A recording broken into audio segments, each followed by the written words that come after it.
sino talaga ang Diyos na buhay. And ang kailangan po ay merong bumaba na apoy mula sa langit. Again, hindi po ito sisindihan ng posporo. Wala ring iba na kung saan gagawin ka. Ilalagay mo lang yung alay mo sa altar and hihintayin mo na talagang merong apoy mula sa langit na bababa. At kung sino man, yung altar niya na mula sa langit na apoy, bumagsak dun sa altar niya, siya yung panalo at masasabi talagang ang Diyos niya ay Diyos na totoo. Ano?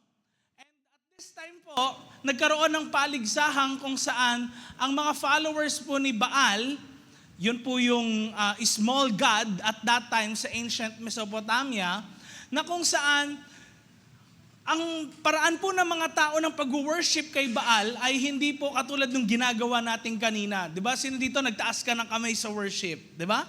Sino dito kumanta ka kanina? No? Na-bless ka ba? Amen? Alam niyo po, noong unang panahon, hindi ganon yung paramamaraan ng mga worshipers ni Baal.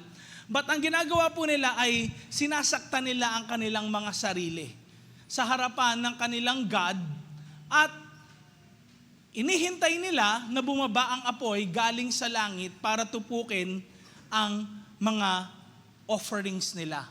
Dahil kapag po tinupok yung offering, ibig sabihin sinagot ng Diyos ang kanilang mga hinaing at totoo ang Diyos nila.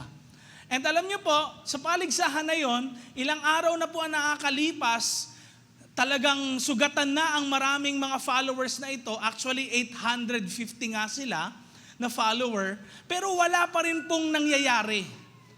So, eto na ngayon si Elijah, sabi niya, ako na, yung next. At nung pagka-pray niya po, alam niyo po, fire from heaven fall down, at ganun din naman, natupok yung alay niya. At nakita ng lahat ng tao na tunay na ang Diyos na buhay, ang totoong Diyos. Ang amazing, no? Parang kung ako nandoon noon, wow! Mapapawaw ako talaga. Grabe. Sino sa inyong meron kayong mga wow moments sa buhay nyo na parang napaka-amazing or imposibleng mangyari pero nangyari? Alam niyo po, ganyan ang buhay ni Elijah. Pero katulad ng story niya, alam niyo ba na after ng chapter 18, syempre merong next chapter, chapter 19. Na kung saan makikita natin from victory, chapter 18, pero merong mga breaking down moments pala ang mga anak ng Diyos pa rin sa kanilang mga buhay. Hindi matatanggi na hindi pala porkit ikaw ay Christian, you have that relationship with God, parang excuse na yon yung mga problems in life, yung mga times na kung saan napapagod ka o kaya kinakabahan ka sa buhay mo, na de-depressed ka. Alam niyo po, kakatapos lang ng breakthrough moment ni Elijah and then eto na po, biglang after a chapter, next, ang nangyari po ay nandoon siya sa breaking down or breakdown moment naman ng buhay niya. But you know what?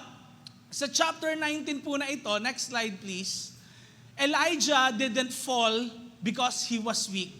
Hindi dahil siya ay mahina, pero siya po ay nagkaroon ng breakdown kasi siya ay pagod na. And ang Diyos po, hindi niya nirebuke si Elijah at that time, at that lowest point in life ni Elijah. But what the Lord did is that the Lord restored him. And I believe meron ako mga kausap dito na kung saan kailangan mo ng restoration ni Lord sa buhay mo. You are going through a lot, hindi alam yan ang katabi mo, nakangiti yan, pero ang Diyos lang ang nakakaalam kung anong nangyayari deep inside. And ganun din naman sa buhay natin, pwedeng warning din to ni Lord sa'yo o kaya guidance din ni Lord sa'yo kasi nangyayari talaga sa isang buhay ng Kristiyano o kahit hindi ka mang Kristiyano, ang breakdown moments. Pero hindi yan ang katapusan. Pero anong mangyayari ba sa buhay mo? Mananatili ka ba sa breakdown moment ng buhay mo? Or gusto mong makaranas naman ng breakthrough sa buhay mo?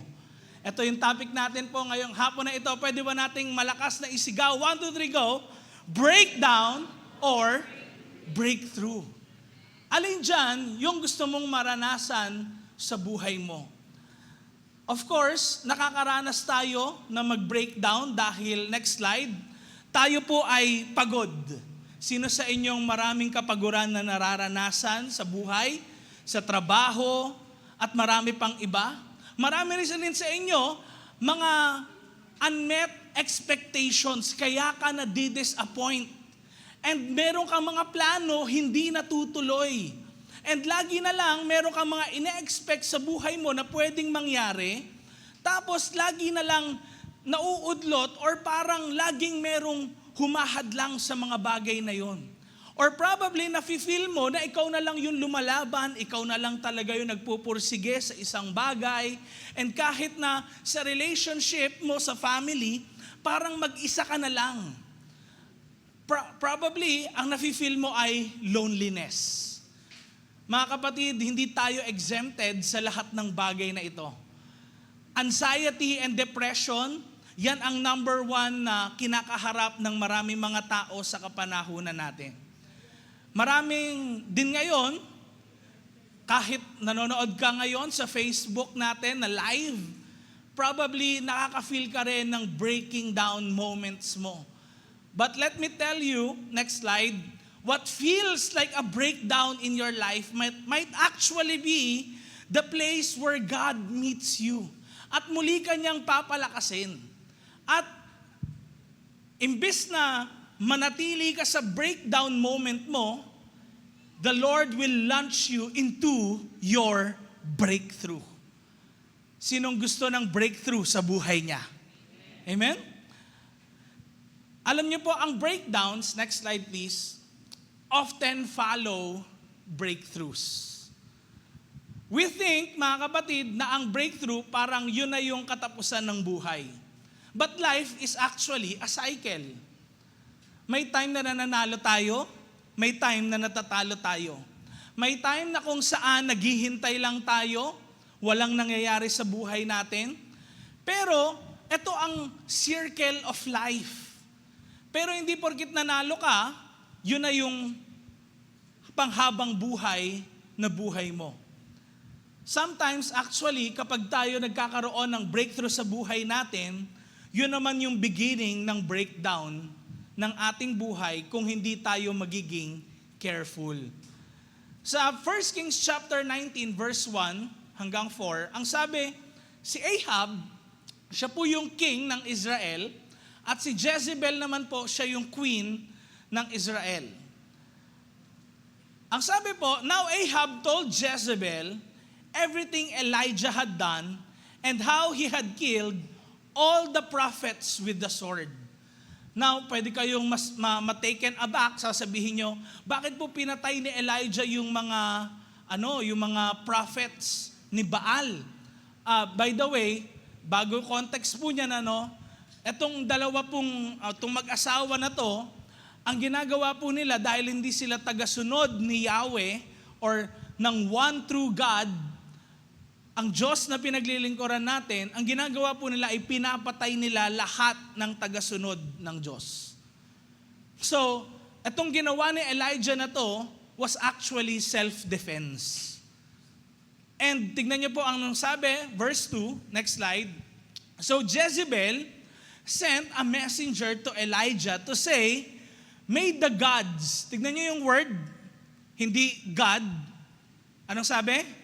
Gods with an S, dahil naniniwala sila sa maraming Diyos o yung mga little gods. Hindi naman talaga one true God, pero yung mga Diyos-Diyosan lang.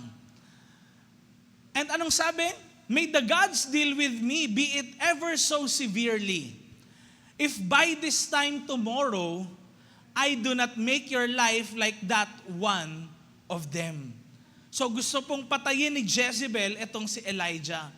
Ano nangyari sa buhay ni Elijah? Siyempre, as someone na ilalagay man lang natin yung sarili sa kalagayan ni Elijah, verse 3 mga kapatid, ang sabi, Elijah was afraid and ran for his life. When he came to Beersheba in Judah, at sa sobrang takot niya, tignan nyo, iniwan niya yung servant niya dun sa lugar na yon. At nagpag-isa lang siya. Next slide, kasi verse 4, anong sabi? While he himself went a day's journey into the wilderness, he came to a broom bush, sat down under it, and prayed that he might die. Meron ba dito sa inyo, parang na-feel nyo minsan na, Lord, kunin mo na lang ako, parang ang pangit na nangyayari sa buhay ko. Kung wala ka ng purpose sa buhay ko, Lord, take me. Alam niyo po, hindi malayo si Elijah sa bawat isa sa atin. Na-feel din niya yung probably na-feel mo. And ang sabi niya kay Lord, tignan niyo, I have had enough, Lord. He said, take my life. I am no better than my ancestors. Now, dito natin makikita, next slide, na ang breakdowns pala ay madalas nangyayari pagkatapos ng victory. Tingnan nyo na lang ang buhay natin. An example, pagkatapos ng graduation mo, next slide, anxiety hits. Hala, saan ako papasok na trabaho? May tatanggap kaya sa akin? Samantalang, kakatapos mo lang, kakagraduate mo lang, pero tinan nyo, papasok sa isip mo yung ganong thoughts.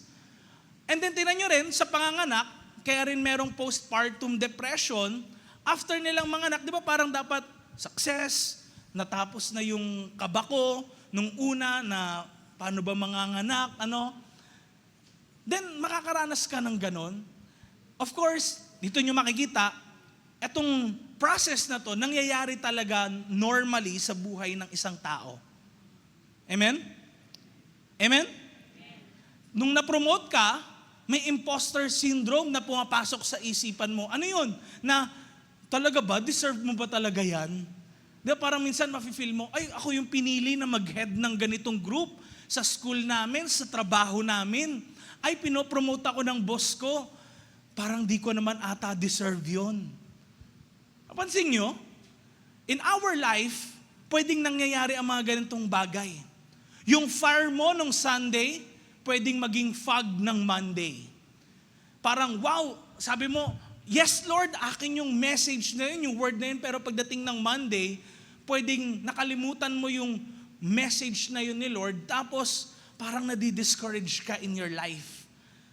Tingnan nyo, nangyari kay Elijah, bumaba yung apoy sa chapter 18, pagdating ng 19, tumatakbo na siya.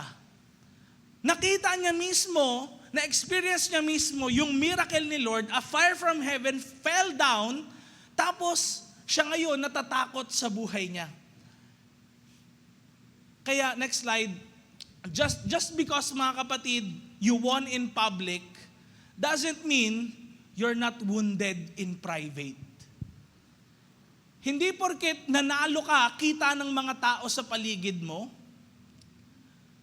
na kung saan, wow, may ginawa si Lord sa buhay niya, na parang okay ka na sa loob. Hindi rin nakikita doon. Tignan nyo na lang, ang mga Israelites po, inalis sila ni Lord sa Egypt. Then, nung tatawid na sila sa Red Sea, hinabol sila ng mga Egyptians. Nakakarwahe sila. Tapos, hinati ni Lord yung dagat. Kaya nakapaglakad ang mga Israelites. Next slide. So, right before their eyes, alam niyo ba yung video na yan? AI yan And alam niyo ba, kitang-kita nila. As in, nakapaglakad sila on dry ground. At alam niyo, after nilang makatawid sa Red Sea, syempre hinahabol sila ng mga Egyptians. Sumara ang dagat. Namatay lahat ng mga humahabol sa kanila. Ligtas sila. It's a miracle. Amen? Naka-breakthrough sila. Pero next slide, nung nandoon sila sa wilderness, puro reklamo na yung lumabas sa bibig nila. Andito ba kami, Moses, para patayin mo? Mas mabuti na lang sigurong nasa Egypt kami, slave kami, pero nakakakain kami. But you know what? Si Lord nag-provide sa kanila pa rin sa wilderness. In 40 years, mga kapatid, In 40 years, nagpo-provide si Lord sa lugar na wala kang makakain, nag-provide si Lord ng pagkain. Hindi sa isang tao lang, ang estimated po noon ay nasa 2 million na mga Israelites na nasa Egypt, nasa wilderness at that time. So probably pala ganun, merong nangyari sa yung breakthrough, may nahating dagat, nakatawid ka, merong bumabang apoy, pero after nun, pwedeng it's your breakdown moment. In which, nangyayari rin talaga sa buhay ng bawat isa sa atin. But look at this. Si kay Elijah mismo. Si Elijah na lang na nakaranas ng presence ni Lord. Next slide. Tingnan niyo yung sabi niya, I have had enough, Lord. Take my life. I'm no better than my ancestors. Ano makikita natin dito? Next slide. You may not be failing.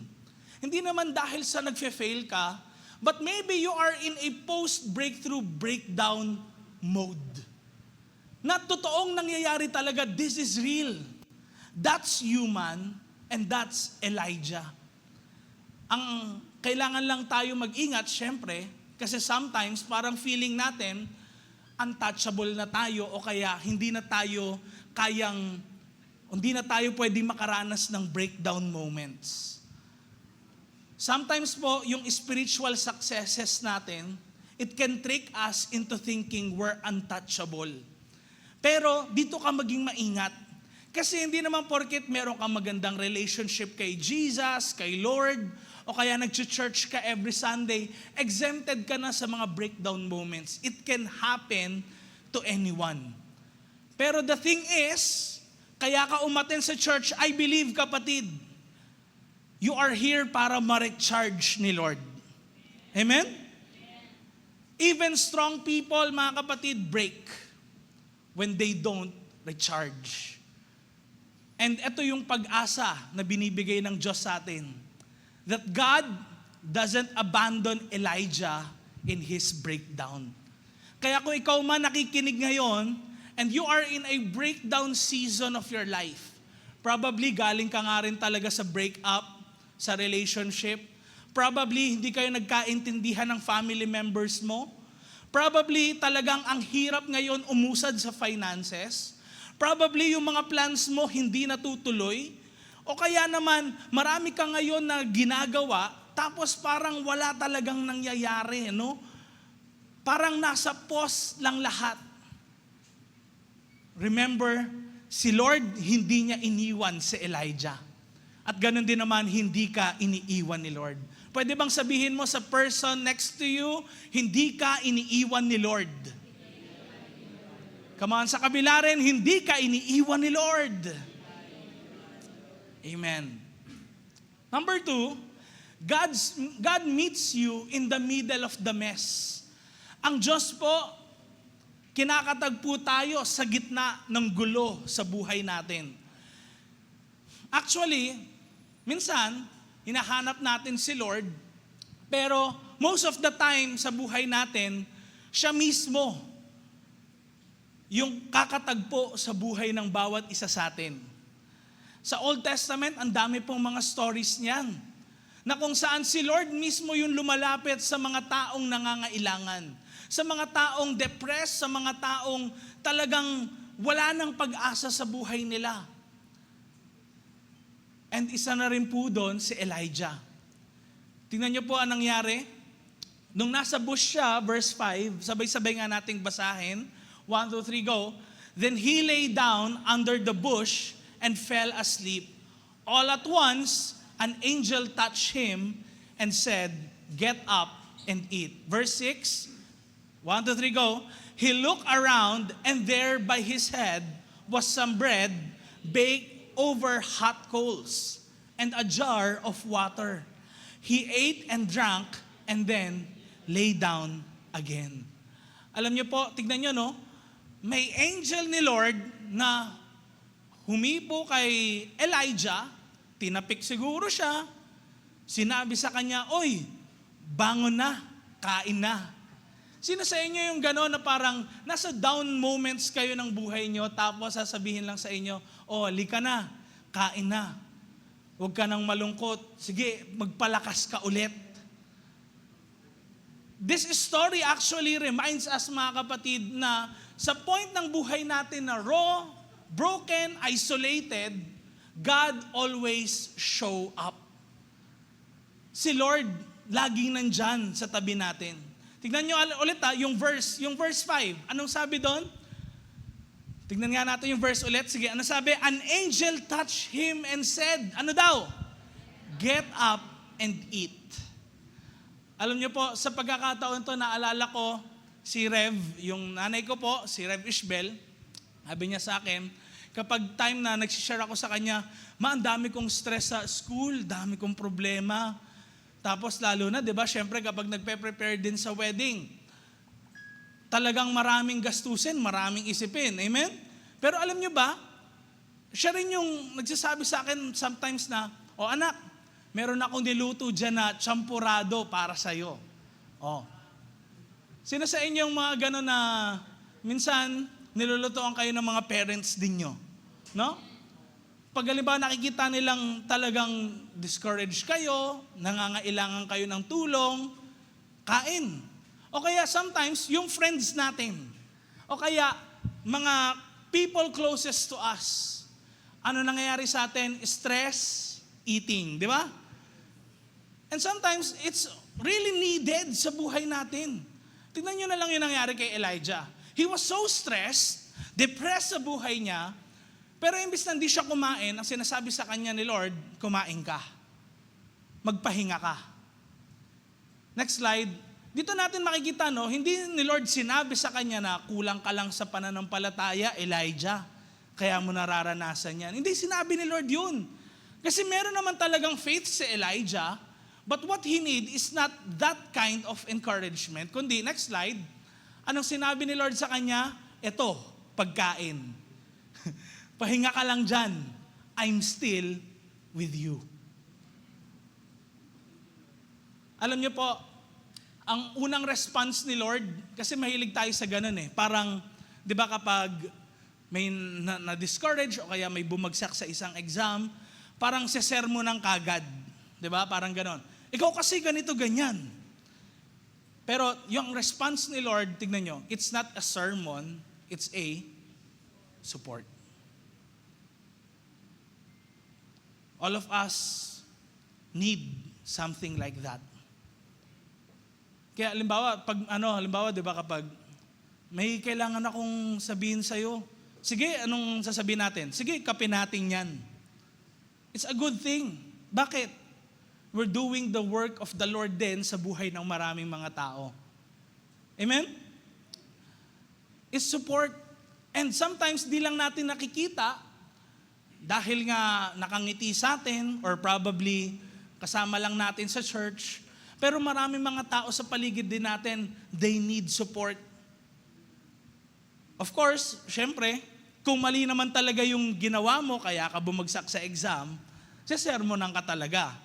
Pero nandoon pa rin yung support sa'yo. Pero kung ginawa mo naman yung best mo, nakita talaga ng parents mo na talaga nagporsige ka sa pag-aaral, tapos ganun pa rin yung score mo, ganun pa rin na bumagsak ka pa rin, syempre, di ba, they will encourage you. But this time, hindi naman sa exam to kay Elijah, he was doing actually what God wants him to do. Pero still naranasan niya pa rin na napagod siya, naranasan niya pa rin na nagkaroon siya ng takot, he feared for his life, na-depressed din siya para bang wala naman atang nagiging bunga yung ginagawa ko. So the Lord supported him. Alam niyo po, sometimes, next slide, you don't need another fast. Hindi mo kailangan mag-fasting. Sometimes, you need food and sleep.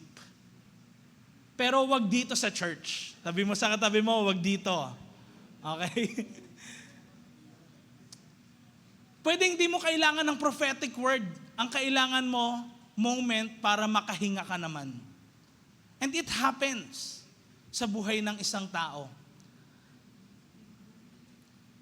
But alam niyo po, at this moment, sa buhay ni Elijah, pinakita ni Lord sa kanya that I'm not just the God of your power moments, yung time na kung saan Pinakita talaga ni Lord yung kapangyarihan niya sa lahat ng mga tao, sa lahat ng mga hindi naniniwala sa Kanya, sa mga Baal worshippers na 850, sa harapan nila bumaba yung apoy mula sa langit.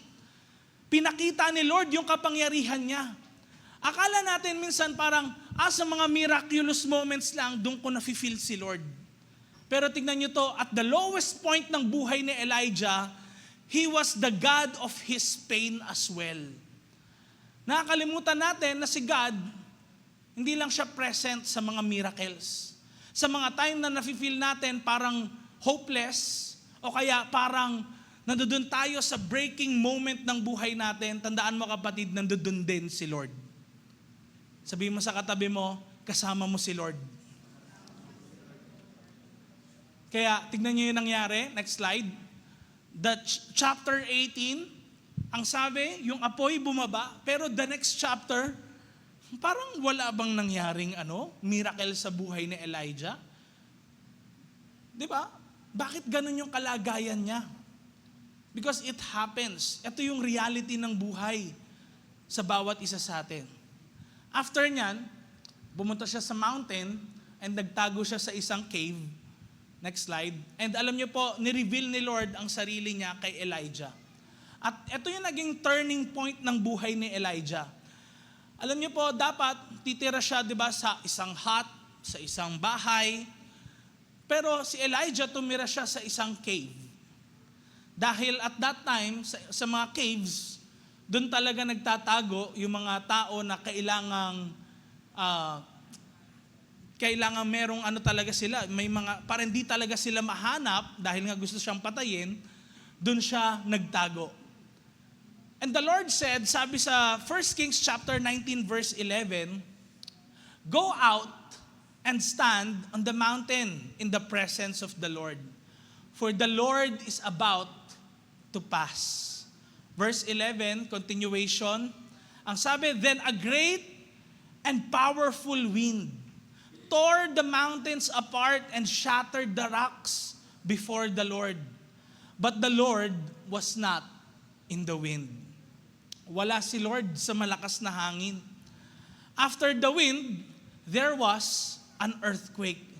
But the Lord was not in the earthquake. Sino sa inyo nitong nakaraang linggo naranasan yung lindol? Na-feel nyo ba yon? Diba? Parang we feared for our life. O kaya parang dun sa time na kung saan dun ka magigising, dun mo mafe-feel yung nature sa buhay mo, mafe-feel mo, okay, parang nandun ba talaga si Lord? And tignan nyo to, verse 12, after the earthquake, tignan sabi, came a fire. Remember na nung verse 18, chapter 18, bumaba ang apoy mula sa langit. And tinupok yung handog. It reminded Elijah, okay, kasama ko si Lord. Pero this time, at this moment sa buhay niya, sabi, but the Lord was not in the fire. And ano pong sabi, and after a fire came, ano daw? A gentle whisper. Ano yung gentle whisper? Banayad na bulong. Paano ba bumulong? Hoy, nakikinig ka ba? Pero gentle Para siguro sabi, Elijah. Kaya lang parang nakakatakot sa atin, Minsan nakita natin parang, multo ba yon? Ano ba yon? But this time, dito nyo makikita, bakit nga ba wala si Lord sa wind, sa earthquake, at sa fire? Kasi sa mga bagay na yun na elements, hindi naman natin mafe-feel na meron tayong kasama. Lumabas ka, ma-feel mo yung lakas ng bagyo, lakas ng hangin ng bagyo, hindi mo pa rin mafe-feel na meron kang kasama. Magkaroon man ng earthquake, hahanapin mo yung exit, hindi yung mga kasama mo kagad. Tingnan niya, magkaroon man ng fire, hingi ka lang ng tulong, pero not necessarily pag merong fire, meron kang kasama. But sa whisper, doon mo mafe-feel na meron kang kasama. Next slide. Ang bulong ay mas powerful kaysa sa earthquake, sa wind, and fire. Dahil pinapaalala nito kay Elijah na hindi siya nag-iisa. Minsan, niisip natin si Lord, matatagpuan natin pag maingay, pag na-feel ng lahat, pag siguro nag-worship, tas nakasigaw tayo, parang doon natin na-feel siguro madalas presence ni Lord. Pero hindi sa lahat ng panahon. At this time, na-feel ni Elijah na kasama niya si Lord nung tahimik, nung panahon na nag-iisa lang din siya. Remember, he was in a cave. Ang cave at that time, yun yung moment ng loneliness and breakdowns. But God is in a cave with you. Sa mga pinakamababang sitwasyon pala ng buhay natin, wag nating isipin na si Lord hindi natin kasama. The Lord is with us. Even sa mga pakiramdam lang natin, tayo lang yun nandoon. Next slide. Ito ang katotohanan, God doesn't always fix everything around you. Hindi lahat ng prayers natin sinasagot ni Lord. Kasi may iba, hinahayaan niya lang na mangyari sa buhay natin para matuto tayo, para mas maging patient tayo, maging persevering tayo. Pero pinaparamdam niya pa rin sa atin na kasama natin siya sa buhay natin. Pwede bang sabihin mo, the person next to you, kasama mo si Lord? Point number 3, last but not the least, your breakdown isn't the end. It's actually what? The turning point. Ito yung point sa buhay mo na pwedeng baliktarin ng Diyos ang kalagayan mo. Elijah thought the cave was the end. Parang yun na lang kasi, yun last hope niya eh. Para siya hindi mahuli, hindi mapatay. But God used it as a place where a new chapter began sa buhay niya. Tignan niyo po ang sabi, verse 13, when Elijah heard it, he pulled his cloak over his face, went out and stood at the mouth of the cave. Then a voice said to him, "What are you doing here, Elijah?" Verse 14, he replied, "I have been very zealous for the Lord God Almighty. The Israelites have rejected your covenant, torn down your altars, and put your prophets to death with the sword." Katulad nga po ng sabi ko sa inyo, talagang ginagawa po talaga nung mag-asawa na hari at reyna na pinapatay talaga lahat at that time, lahat ng naniniwala sa one true God. And sabi ni Elijah, "I am the only one left. And now they are trying to kill me too." Pero tignan nyo, hindi sinabi ni Lord na, okay sige, magstay ka na lang dyan sa cave ng buhay mo. Mag-isa ka na lang dyan dahil yan gusto mo. The Lord said to him, tignan nyo, sabi, next slide, "Go back the way you came." Pumunta ka, nagtago ka, aba, this time, hindi ka na magtatago, lalabas ka. This time, hindi ka na matatakot, lalabas ka. Makikita ka nila, pero ito, kasama mo ako. Yun ang sinasabi ni Lord. Tingnan niya, bakit? Meron ngayong bagong assignment si Elijah. Go to the Damascus desert. When you get there, anoint Hazael king over Aram. Alam niyo po, ito yung nagre-remind ngayon kay Elijah, next slide, na hindi pa tapos si Lord sa buhay niya. Likewise, kapatid, hindi pa rin tapos si Lord sa buhay mo. Pwede bang sabihin mo yung sa katabi mo, hindi pa tapos si Lord sa buhay mo? Tignan niyo ito yung bagong assignment ni Lord kay Elijah. What? Anoint a new king. Ang pangalan po nung king ay Hazael, which actually means God has seen. nakita ni Lord. Sa moment pala ng buhay natin na kung saan nakikita natin parang ako lang mag-isa, hindi ata nakikita ni Lord yung situation ko, sarado pala langit.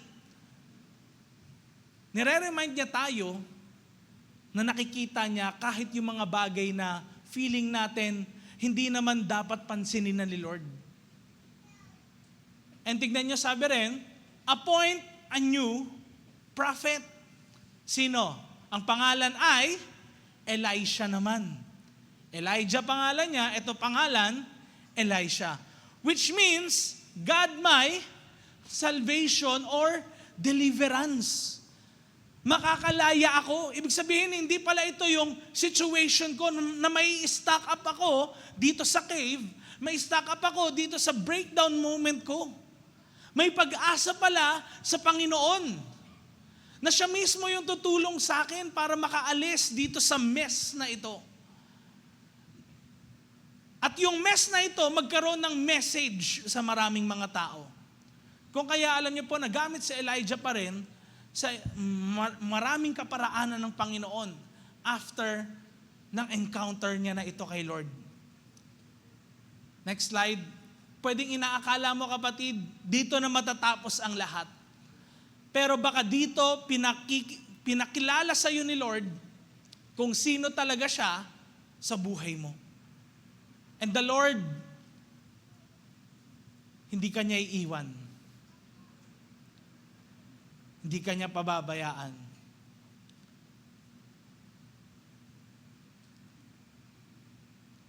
Anong ginawa ni Lord kay Elijah? Pinakain niya. Next slide. Pinagpahinga. Pinaramdam niya na kasama siya ni Elijah. Tapos, anong ginawa yon? Pinabalik niya. Not to the same pain, but with a new perspective and a new purpose. And I believe, sino man sa atin ngayon na nandito, probably, iba naman yung situation mo, but you are in pain right now. Probably, kailangan mo ng breakthrough sa buhay mo. But the Lord is using this moment para sabihin sa'yo, meron akong bagong purpose sa buhay mo. May gusto akong gawin mo mula sa araw na ito. And the Lord wants you na makita na kasama mo siya through it all. Pwede bang sabihin mo sa katabi mo, di ka iniiwan ni Lord? Next slide. Pwedeng nasa breakdown season ka ngayon, pero kapatid, this is not the end. Amen? God is still writing your story. Kaya anong kailangan natin gawin? Conclusion, sabay-sabay nating basahin. 1, 2, 3, go. Get up, eat, rest, you still have a purpose. Kaya kung meron kang discouragement na nararanasan, huwag kang magstay dyan. Oo, valid yung nararamdaman mo. I-process mo. Pero huwag kang manatili dyan. Kasi pag mananatili ka dyan, mananatili ka lang sa breakdown, hindi ka makaka-breakthrough. Amen? Kailangan, ang bawat isa sa atin, hindi manatili sa lowest point ng buhay natin, kailangan maka-breakthrough tayo. And pag naka-breakthrough tayo, pwedeng may mangyari ring maganda sa buhay ng mga tao sa paligid natin. Pwedeng something can happen in our family. Something can happen sa business natin, sa pag-aaral natin. So, anong gagawin natin ngayon? Get up, tumayo ka. Gawin mo yung dapat mong gawin para makasurvive. Eat and rest. Napaka-importante rin ng rest. Pwedeng sa panahon na to, puro ka talaga trabaho from Monday to Saturday. O kaya ang dami mo nang pinagkakabisihan sa buhay mo. But ang rest, napakakailangan natin yan sa buhay natin. Kung walang rest, probably marami sa atin hindi na magtatagal sa mundong ito. But we need rest kasi ito rin naman kasama talaga sa nature or sa creation pa rin ni Lord. Nilikha niya ang lahat para magkaroon ng pahinga pa rin. And what we need is rest in the presence of God. Amen? Pwede bang tumayo tayo ngayon lahat? Pwede bang tumawag tayo ulit kay Lord katulad ng kinanta natin kanina? Ano yung lyrics kanina, di ba? When I say your name, I see faith arising. And when I say your name, my fears, they come crashing. Ano yung mga fears mo sa buhay mo? Kapatid, pumunta ka siguro sa lugar na ito. You have a lot on your plate. You have a lot, talagang nako-confuse ka sa pwede nangyayari ngayon sa buhay mo. Pero, I want you to come to the Lord this afternoon. Kung ikaw nangailangan ka ng restoration ng strength, why not rest in the presence of God? When I say your name, I see faith arising. When I say your name, my fears they come crashing. When I say your name, you're drawing me in your Come on, embrace. lapit tayo kay Lord ngayong hapon na ito. When I say your name, I know there is healing. When I say your name, I'm no longer lacking. When I say your name, you're drawing me in your embrace. Come on, lift your voices to the Lord when I say your name. When I say your name, I see faith arising. When I say your name, my fears they come crashing. When I say your name, you're drawing me in your embrace. Come on, lift your hands to the Lord. When I say your name, I know there is healing. When I say your name, I'm no longer lacking. When I say your name, you're drawing me in your embrace. Ito ginagawa ni Lord sa buhay mo. He's the comforter. He is here in your life. Wala ka ibang malalapitan, kapatid. The things of the world will remain as it is. Hindi yan makakapuno sa'yo. Makakapuno sa'yo at makakapag-restore sa'yo You restore is the Lord alone. my soul. Katulad ni Elijah, he was with God when he was alone. Ganon din naman ngayong hapon na ito.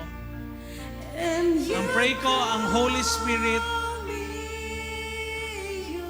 ay magparamdam sa'yo ng kanyang presence.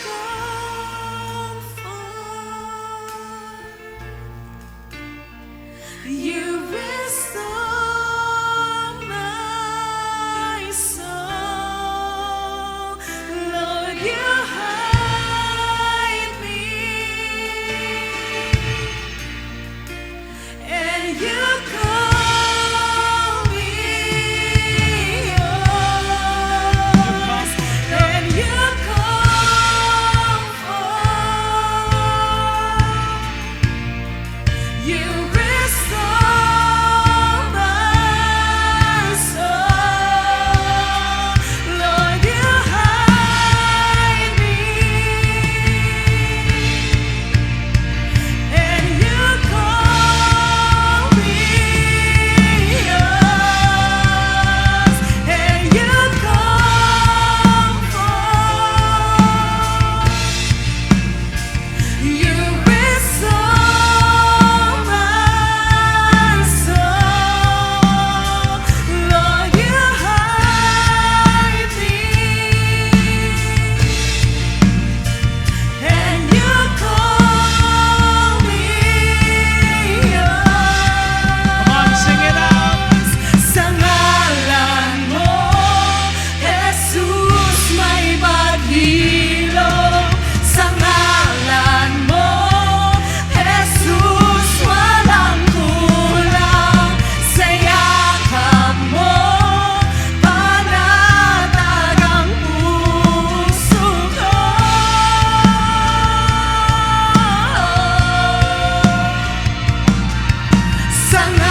Sa ngalan mo, Jesus, may paghilom.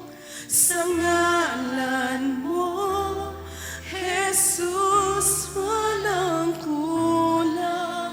Sa yakap mo, panatag ang puso ko. Let the congregation sing.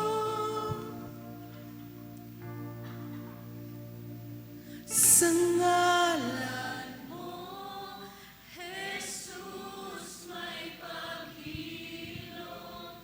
Sa ngalan mo, Jesus, walang kulang. Sa yakap mo, panatag ang puso ko.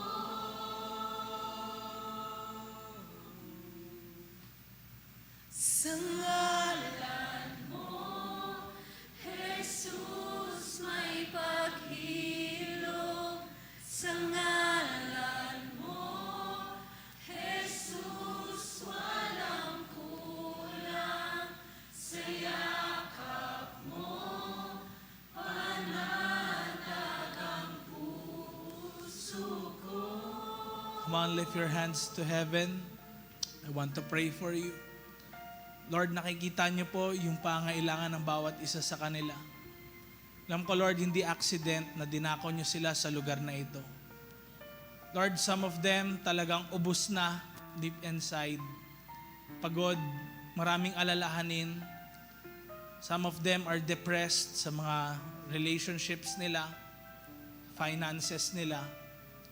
Lord, I pray, paano ka nag-supply kay Elijah ng kanyang pangailangan.